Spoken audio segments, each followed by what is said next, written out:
Yo, what's up, everybody? Welcome back to Shamrock Gaming.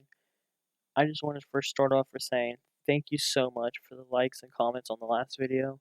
With it being my second video I've ever done and my first What If, it's my most viewed video so far.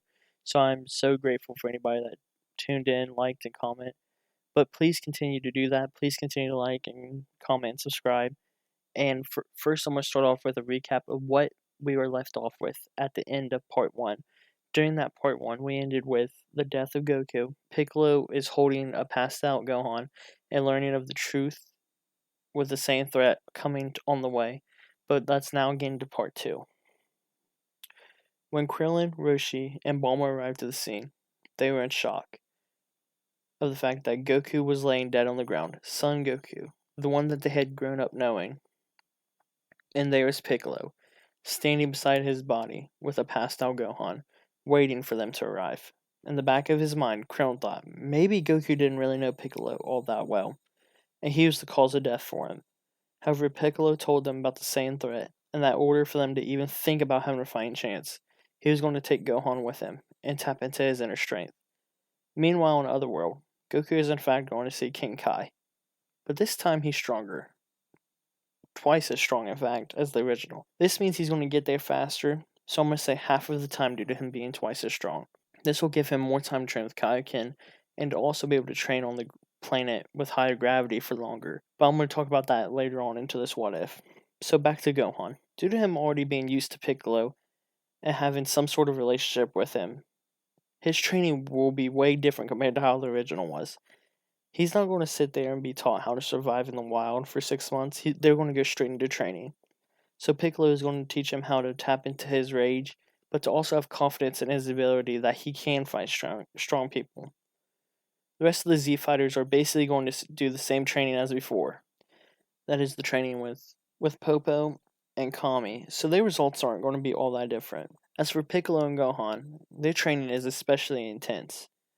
Especially when Piccolo has to deal with the full moons and the fact that Gohan seems to be growing stronger as he battles him. As their training is about to end, Piccolo's trying his best to push Gohan to his limit in order to get even a glimpse of what his full ability can be. Then, out of nowhere, they receive a message saying the Saiyans are arriving a day earlier than they had previously.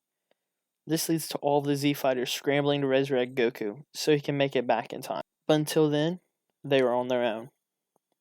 Next day, that fateful day has arrived.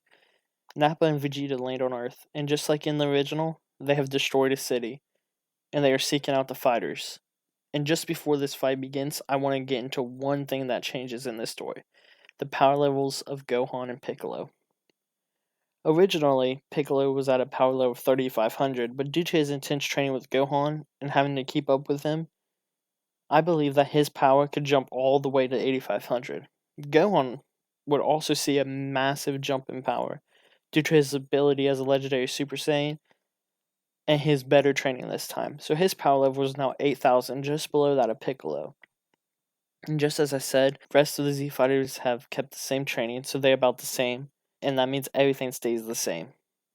Yamcha gets killed by a Cyberman, Chaozu explodes all over Nappa's back, and Tien, he gets killed trying to avenge his friend. And then this is where the changes start to come. Piccolo, having had enough of all this, he steps in to fight Nappa. During this whole time, Piccolo had Gohan suppress his power along with him, so that everyone would think they were weaker than what they really were. So as Nappa and his overconfidence lunged towards Piccolo, he smirked. Vegeta manages to catch this at the last second, but Nappa didn't, and before he can say anything, there's Piccolo, his hand through his chest, and a mouth blast blowing off Nappa's head. This shocked Vegeta, as he thought Piccolo was weaker than even Yamcha, but now he knew that even at his full power, Piccolo could not stand a chance against him. But they could indeed get dangerous if Goku or Kakarot arrived. So Vegeta decided, instead of waiting for Goku or Kakarot as he calls him to arrive, it's time for him to end all of this and kill them all. He goes to start sparring with Piccolo, who, when Gohan tries to help, tells him to stay out of it because he wants him to be safe. But as the battle continues, Piccolo senses that something seems off. He is making contact with Vegeta, but nothing seems to be working. and then all at once Vegeta catches him around the neck and lets him know a secret, saying, "Before you die, just so you know, I was saving my power for Kakarot." And the next thing you could hear was a snap with a thud as Piccolo's lifeless body hit the ground. As Gohan looked at him, crying over his body, Krillin put his hand on her shoulder, trying to get him to get up and calm down. But there's the one thing that was being said. "Piccolo, wake up. Wake up, Mr. Piccolo." And as the last O in Piccolo's name left his mouth, there was a scream with yellow light surrounding Gohan, and a surprisingly green tint to it. As Gohan turned around to look at Vegeta, Goku arrived finally. He seen his son, who now had the power that he couldn't even dream of at this time. Then as Goku looked at Vegeta, he had a look of shock and awe on his face. There was another thud to the ground. The young Gohan's body could not contain the sudden power that he had received, mixed with the anger and emotions at the death of Piccolo. As Goku picked him up and told Krillin to take him to Chi-Chi so he'll be able to rest, Vegeta stops him because he needs to say something. Before I get back to this what if, I want to say one thing, and that is to cover Goku's power level. See, in this timeline, he was stronger than before already, so that means he'd get to King Kai's faster, and he's going to get more training done. So at this stage, I believe his power level has reached 17,000, but he also has better mastery of a Kaioken, going all the way up to ×4 easily. So this would be an easy fight, but I want to take a different route for this. I want to make a change. Vegeta realizes that he has just witnessed something, so he decides to tell Goku that as he stands no chance against them, and that he wants to talk to him to explain what he had just seen. In this instance, his Saiyan pride swelled up, knowing that he had just witnessed the legend that everyone thought was fake, and that maybe there was a chance for him to take down the man who killed his entire family and avenge his race. So he fills Goku in all the details of the Saiyans, including the downfall of them, and he saved the best for last, telling him that his son is a legendary Super Saiyan, as at this time they don't know the difference between Gohan's form of Super Saiyan and the Super Saiyan form that they could achieve. And he says that if they come together and train better to get him to understand his power, maybe they can use him, and maybe they can unlock a form and be able to defeat this character known as Frieza. Vegeta then explains that Frieza is the man that killed their family, and that he's the strongest person he knows. Hearing this, Goku is intrigued at the thought of training with the strong person in front of him, and just as he had envisioned, his son could be so strong. So he agrees that they will train, but that they must also somehow revive his friends, to which Vegeta reluctantly agrees. After Gohan wakes up and sees that Vegeta is there, he starts to get angry again and lunges at him, but Goku stops him. He explains that yes, Vegeta may have killed Piccolo, but there is a much worse person out there, and that he has the power to help them defeat him. That Gohan can be the one to save everyone, so that this could be the one of most importance. And that they will be figuring out a way to revive Piccolo. During this talk, Mr. Popo arrives, telling them he has a way for them to all be revived.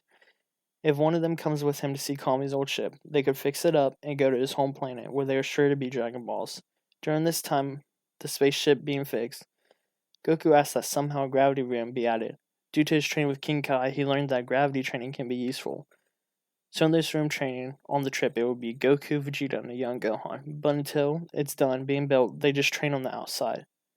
Finally, it's the day of launch, and our group for this journey will be Vegeta, Goku, Gohan, and Bulma, meaning that Goku receives more training than Gravity Room, Gohan receives better training than he had originally with Krillin, and Vegeta is even getting stronger. But this also means one thing. Bulma is going to be interacting with Vegeta much earlier. But that's it for part 2. Please like, comment, and subscribe, as I really do so far enjoy making these videos, and I feel that creatively so far, even if I'm not explaining it the best, I feel the ideas I have for this story are really good ideas. And then stay tuned for what is coming in the next few days. It's a what if that I've never seen anybody do, so it's something that I've thought of. Also, I just wanted to end this video with saying what my goal basically for this channel is. It's to get this channel up and running, and then at a certain point when I'm able to, I want to start live streaming so that way I can interact with you guys and have a better understanding for the community. But once again, I just wanted to say thank you and peace. Originally, the video was supposed to end there, but then I forgot to add if this video is well received, I plan on making a schedule for me to upload on, and that would probably be every other day around 5 p.m. Eastern Time.